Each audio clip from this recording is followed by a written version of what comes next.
Hai semuanya para pecinta baku hantam dimanapun kalian berada, gimana kabarnya? Masih bengong? Seperti biasa, admin paling ganteng akan kembali membahas informasi seputar UFC. Namun sebelum lanjut, jangan lupa klik tombol subscribe dan aktifkan tombol notifikasinya agar agan semua nih nggak ketinggalan video dari Nadir. Dan berita utama kita hari ini datang dari Stipe Miocic yang memberikan alasan tentang kekalahannya dari Francis Ngannou di UFC 260. Serta berita tambahan yang sangat membagiongkan datang dari Tony Ferguson yang kembali berduel di UFC 262 namun sebagai partai tambahan.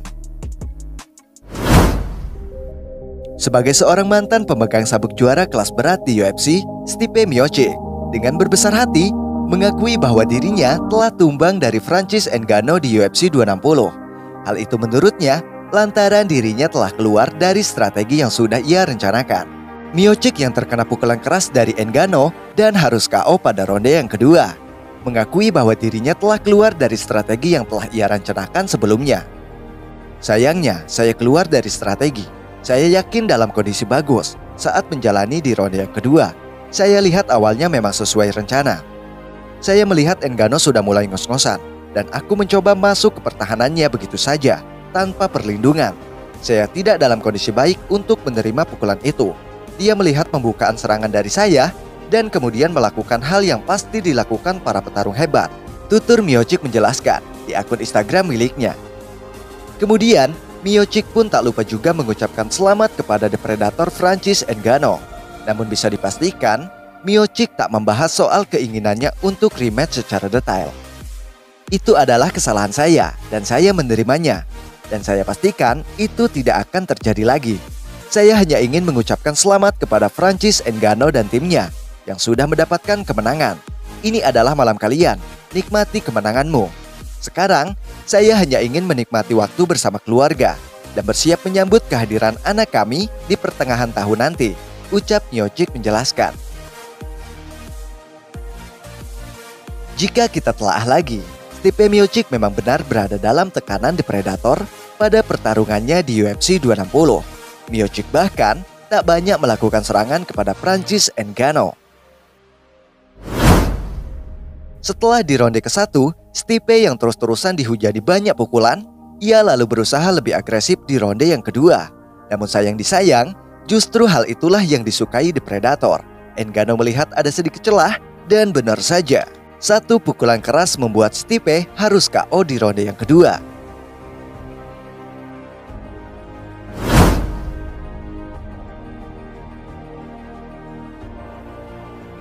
Tony Ferguson main di partai tambahan di UFC 262. Si Abang Tony kembali berlaga di UFC 262 menghadapi Beneil Dariush dalam partai tambahan. Laga utama UFC 262 sendiri adalah perebutan gelar sabuk kelas ringan antara Charles Oliveira melawan Michael Chandler. Laga si Abang Tony melawan Dariush sendiri sudah resmi diumumkan oleh pihak UFC melalui akun Twitter miliknya. Menurut Mimin yang pastinya paling ganteng, duel si Abang Tony ini akan menjadi penentu dalam perjalanan karirnya di UFC. Bisa dipastikan, jika sampai kalah di laga ini, si Abang Tony bisa jadi akan pensiun, menyusul rival terkutuknya Khabib Nurmagomedov. Si Abang Tony yang sebelumnya harus menelan kekalahan beruntun untuk pertama kalinya sebagai seorang petarung UFC di tahun 2020. Seusai kalah TKO dari Justin Gaethje, kemudian si Abang Tony harus kembali kalah dengan angka mutlak dari Charles Oliveira di ujung tahun 2020.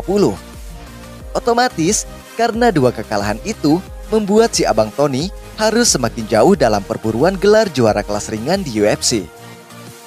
Terbukti, di laga UFC 262, ia hanya mengisi partai tambahan dan harus menghadapi petarung peringkat 9 Beneil Dariush. Tapi tunggu dulu John, kita tidak boleh memandang sebelah mata Beneil Dariush karena saat ini Beneil Dariush tengah dalam tren positif sebagai petarung dengan 6 kemenangan beruntun di UFC. Hanya saja, ia belum pernah sekalipun melawan petarung elit di UFC seperti Tony Ferguson.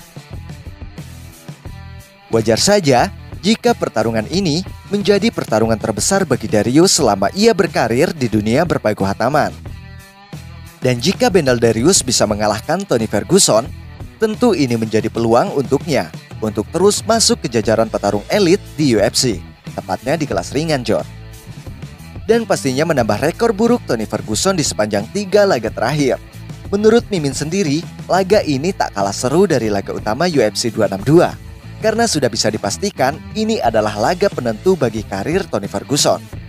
Walaupun menang dan kalah itu atas kehendak Tuhan, tapi pada hakikatnya manusia diwajibkan untuk selalu berusaha semaksimal mungkin. Hal itu pula lah yang akan dilakukan si Abang Tony. Karena menurutnya, perjuangan tanpa doa ibarat makan cilok nggak pakai kuah. Doa tanpa perjuangan ibarat mandi nggak pakai sabun. Saya admin paling ganteng di sini bersama jajaran tim kerabat kerja yang bertugas pamit undur diri sampai berjumpa di video selanjutnya.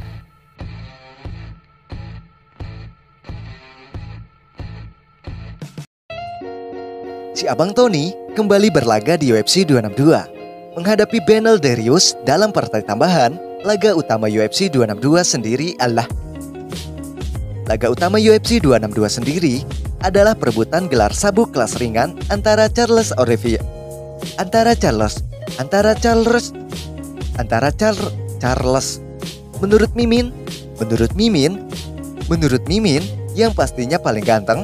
menurut Mimin yang pastinya paling ganteng. Terbukti, John. Terbukti. Di laga UFC 262, ia hanya mengisi partai tambahan. Tapi tunggu dulu, John. Kita tidak boleh memandang sebelah mata Benel Darius.